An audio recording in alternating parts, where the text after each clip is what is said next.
Iniciamos en clave mediática para conocer la actualidad que hace noticia en América y el mundo. Un análisis a la realidad que intentan reflejar los diarios, los portales, las redes sociales y también los variados y diversos canales de comunicación. Vamos a empezar con las portadas. Esta de Página 2 se da cuenta de algo que, insistiré cada vez que sea necesario, no va a haber en la prensa corporativa, concentrada y mercantil de Argentina. El blanqueo más oscuro, otro problema judicial para Mauricio Macri. La AFIP, es decir, la Agencia Federal de Investigaciones, resolvió denunciar penalmente el blanqueo realizado durante su gobierno por su hermano Gianfranco. Ya está preparando la presentación legal luego de que un dictamen jurídico interno al que tuvo acceso Página 12 confirmara que la mayor parte de los 35 millones de dólares que blanqueó le pertenecían a su madre, que tenía expresamente prohibido hacerlo. Ojo con esto, cuando se trata de dinero, no importa si es de la mamá, del papá, del hermano o del Papa Francisco. El señor Macri se ha blanqueado esos 35 millones de lo que dice el informe de su madre. Ojo con este tipo de cosas que ocurren cuando hay mucha plata en juego. No importa la familia, el hermano, la madre, como digo, pero esto está en Argentina en baja discusión, porque cuando se trata de Macri, ni Clarín, ni La Nación, ni los canales que todos los días arremeten contra el gobierno de Alberto Fernández, dicen algo contra su jefe máximo, el señor Mauricio Macri. Ahora el pueblo de Bolivia en la parte alta dice: el 6 de junio se reinstala el juicio contra Yanine Áñez, es decir, en 5 días más se reinstala la parte ya final del juicio contra Yanine Áñez, la dictadora que asumió el poder, ya sabemos, en el año 2019 y todo lo que implicó aquello para el pueblo boliviano. Y además, aquí se le denuncia al señor Fernando Camacho, cómplice de la señora Yanine Áñez, que su ejecución presupuestaria como gobernador de Santa Cruz es apenas del 4,9% y estamos prácticamente en el sexto mes del año, es decir, a medio año no ha cumplido ni el 4%. Lo lógico, lo natural o lo legal debería ser que tenga el 50% del cumplimiento o de la ejecución presupuestaria. Pero estos son los de la derecha que dicen que la izquierda no sabía ni siquiera administrar una tienda y ahí lo tiene. En cambio, el presidente Luis Arce Catacora subiendo el nivel de rendimiento económico de Bolivia. Y efectivamente, hablando de Luis Arce, ahí hay un titular que lo menciona. Arce pide a las Fuerzas Armadas de Bolivia lealtad con el pueblo. Esto a propósito de un acto castrense en el que él participó. Y la prensa gráfica de El Salvador destaca con amplio titular, con letras grandes y con efectivamente cuadros o pasteles que muestran la aprobación de Nayib Bukele, presidente de ese país. La población evalúa con buena nota los resultados de seguridad y salud y reprueba la gestión en materia económica. Y sí, efectivamente 87% de aprobación, pero en economía apenas tiene el 42%, en educación el 76%, en salud 81% y en seguridad pública el 82%. No sé de dónde sacan el 87% porque en el promedio no saldría ese porcentaje, pero bueno, debe haber más información en la parte interna que no lo hemos podido revisar. Pero esto da cuenta de que incluso en el Ecuador hay quien le pide al señor Guillermo Lasso que sea como Bukele en temas de seguridad. Lo dijo la alcaldesa de Guayaquil, Cynthia Viteri. No hay que aprender mucho, imite a Bukele, lo dijo. Por eso también está colocada esta portada. Y Expreso de Guayaquil, que debería titular claramente: la presidenta de la Asamblea, Guadalupe Llori, fue destituida del cargo, dice: la oposición cuela el informe de Llori pese al bloqueo judicial. Esto efectivamente da cuenta de que el Expreso no es sino otro diario más al servicio del gobierno del señor Guillermo Lasso Mendoza, como lo es el Comercio, como es el Universo, como es la cadena Ecuavisa, la cadena TC Televisión. Están al servicio del señor Guillermo Lasso para blanquear, ahí podríamos decir blanquear su imagen, para tener en función de sus intereses titulares que le diluyen el impacto noticioso que tiene una realidad concreta. Y en la parte superior, obviamente, una vida cobrada por un celular. Ahí se aprecia lo que ocurrió y lamentablemente ha conmocionado el Ecuador. Un chico que fue asesinado en la calle 6 de diciembre de la capital ecuatoriana con 2 puñaladas por robarle el celular.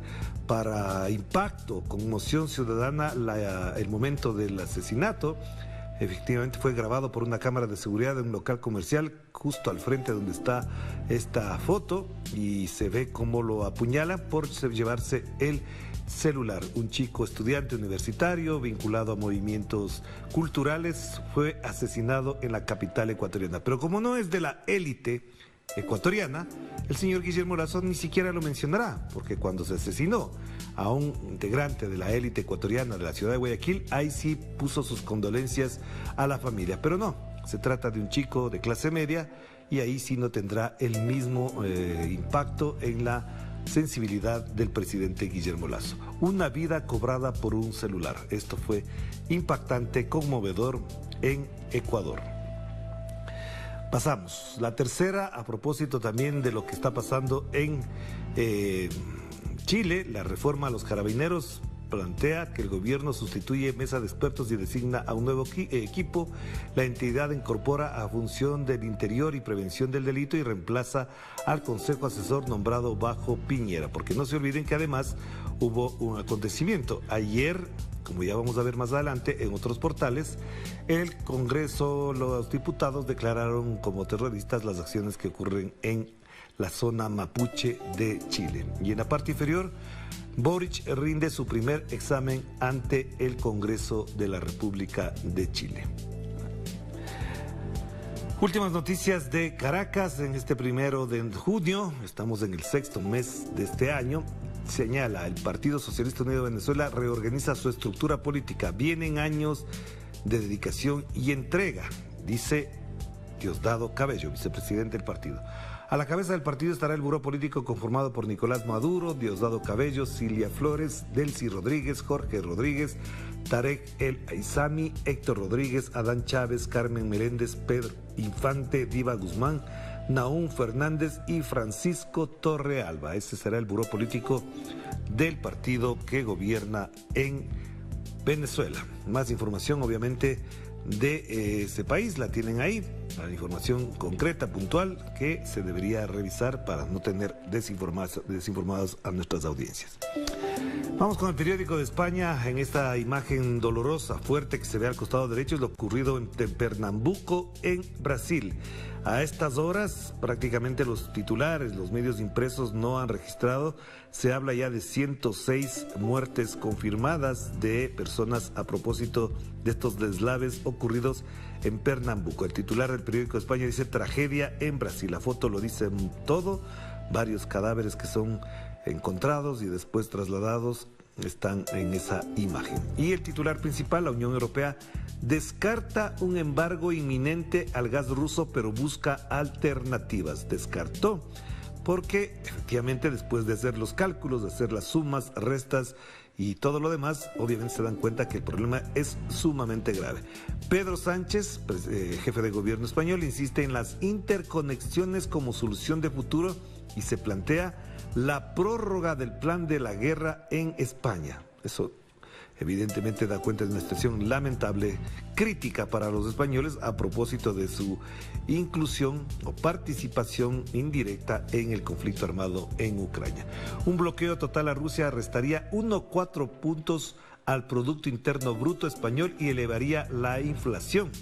Por eso decía yo que están haciendo las sumas, las restas, los cálculos, porque en un mundo global que los capitalistas más ortodoxos dijeron que era la solución definitiva, un bloqueo a un país, a una potencia, a un país con grandes recursos, obviamente afecta al resto del planeta, o al menos a sus más cercanos países o vecinos.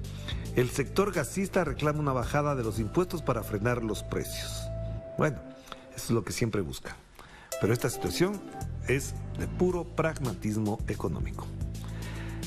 Pasamos a Telesur, el portal informativo. Ahí está lo que mencionábamos. Cámara de Diputados de Chile declara a organizaciones mapuche como terroristas. El gobierno chileno subrayó su compromiso de dar una solución de fondo a los problemas de las personas que habitan la zona sur de Chile. Esto no ayuda en nada. La Cámara de Diputados con este señalamiento no ayuda en nada a resolver un problema que es mucho más profundo que calificar con un adjetivo o con otro a organizaciones que demandan, con razones justificadas o no, demandan una atención inmediata de un problema estructural que no ocurre solamente en este gobierno, porque parecería que ahora sí, efectivamente es solamente de este gobierno, y no es cierto.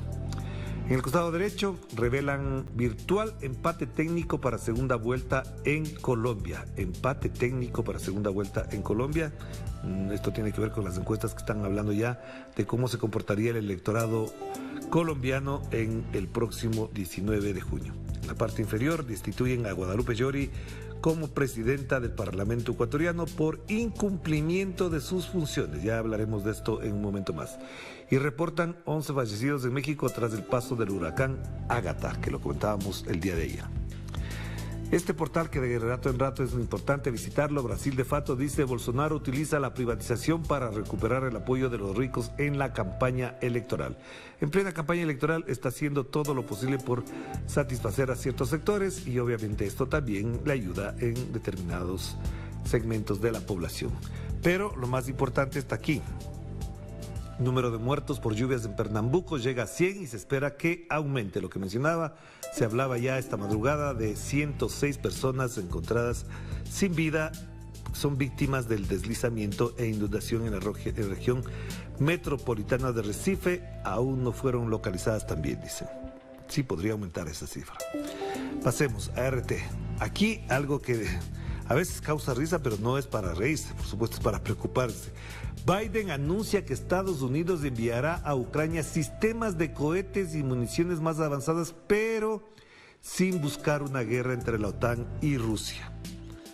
O sea, con esto obviamente uno puede reírse, puede burlarse, pero da tristeza, porque si más armas y más municiones llegan a Ucrania, sabemos que el conflicto no va a terminar.